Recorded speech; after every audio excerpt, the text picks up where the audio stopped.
Hi, I'm Jamison Yoon Hendricks. And I'm Nick Valenti. And we'll be showing you how to manage a video production. We began around January with a goal in mind to train ourselves to manage a production for video. We knew that it wouldn't be easy and that many obstacles lay ahead.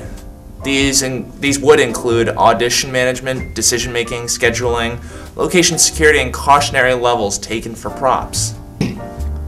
We would begin by picking out an actual movie scene that we both agreed on, and then remaking and eventually decided on a significant scene in the comedy horror Zombieland. After pitching the idea to our media production teacher, we began a pre-production.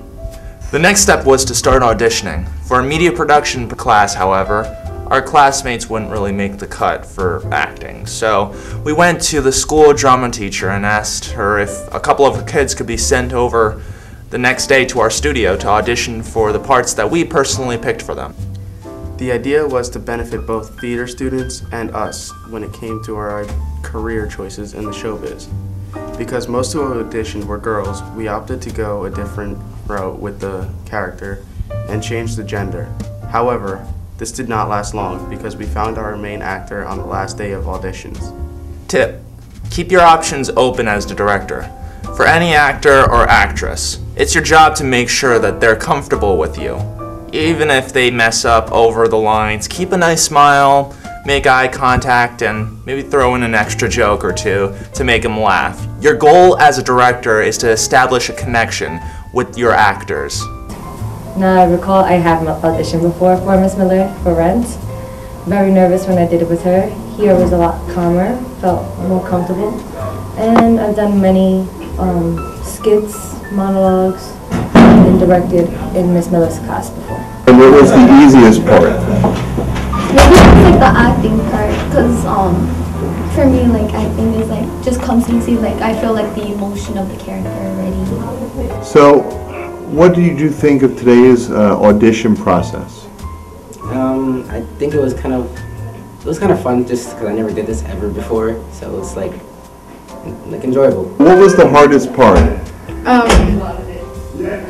Having cameras all over my face. Tip: listen to your director, but don't be totally mute. Voice your ideas and recommendations about the audition session. Just be sure not to do it during the actual audition, or else the actor/actress will most likely get nervous. When we finished auditions, we finally met with our actors, Michael and Danny. They were both affable to our opinions on what they should do with the characters. We ran through the scene many times trying to narrow down what actions were for each. The moment in the scene and finally got a good vision of what the finished product should be like. Tip: do not act out what you want your actors to do, no matter what.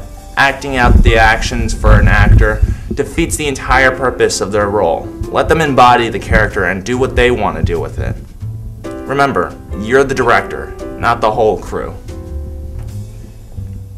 We were almost ready, however the scene required an off-school location, a supermarket to be exact. I started making calls to 2 supermarkets in the area. The first was glad to offer their location, but quickly told us that their repairs after Hurricane Sandy would be finished the next day we were gonna film. The second market required us to call their corporate office, which was not an option. We would decide to film on the block of the second supermarket, but not on their direct property. We both agreed on the plan and would carry it out. Tip: when making calls to major businesses, tell them that you are a film student working on a school project and would like to film on their property. Be polite, even smile, and offer your business card or anything that tells them that you aren't sleazy filmmakers. And if they say you can't, have a plan ready to go. Whether it is what we did or something else, having a backup plan will always make it easier on the director and his crew. The time had come to begin production. We set out to the location, set up our equipment, and readied our props. We had brought a baseball bat and a couple of shears for props. It wasn't long before a police car drove up beside our set, however, and asked if we could break it down. Disappointed, we reluctantly agreed, and professionally we carried ourselves back to the school. Our teacher was very happy and proud at the fact that we were very professional. Tip: when a cop rolls by, don't act suspicious. They are to act under law over any suspicious activity, even if you're a film crew. Property right laws are the major enemy of filmmakers that always get them kicked off a location. If this does happen to you, don't be mad or disrespectful to the owner or the officer. Tip: when dealing with props, especially prop weapons, do not wave them around the neighborhood. Go around the neighborhood, knock on a few doors, and tell the owners of the building that you're shooting a film and that you'll be using prop weapons. If it is too much work, just get less dangerous looking weapons and make sure that all props go to only the actors and the prop handlers. The second day of production had come, and Michael had been absent that day. We carried on with our production without him and managed. Our teacher was not pleased with him the next day, but we had finished all outside shots.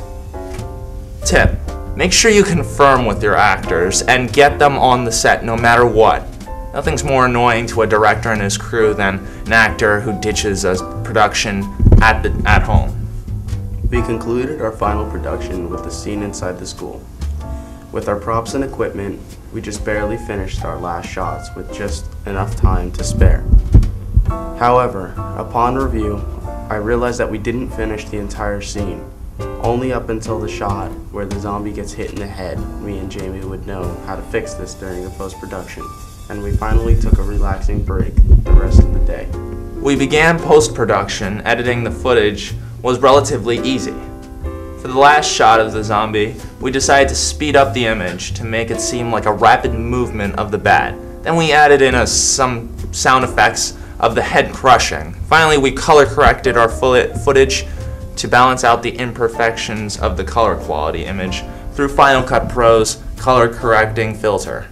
Finally, we made our own soundtrack to mask out the outside urban city noise to get our final cut of the scene. Tip: when editing, make sure that sound design isn't just one effect. Combine different sound effects together and get the right sound that makes sense to you and the audience.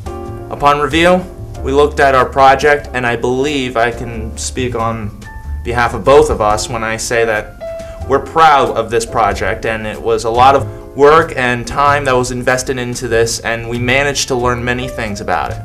In the beginning, we barely knew each other. Particularly, I would joke around. And I'd be too serious on set. We both realized our potential as professionals, and we finally set ourselves straight and got straight to work with this production together. In the process, we have gotten closer as friends, and I think that that is what really is key to managing a video production. Establishing connections with new people and getting closer to those people until you know and trust them with their responsibilities towards this production. With this experience that we've gained now, we're more marketable for the film industry, and I believe we can finally teach anyone how to manage a video production. Thank you.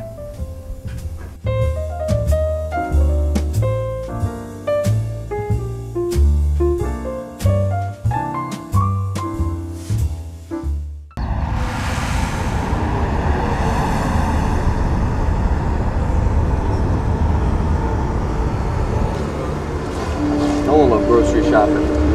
But anyway, you know that whole thing about zombies only eat human flesh? It's a total myth. I know because I seen them eat tofu, black licorice, and 14 and 15 offerings from Lean Cuisine. But the only thing they won't eat, bit of a head scratcher, chicken teriyaki.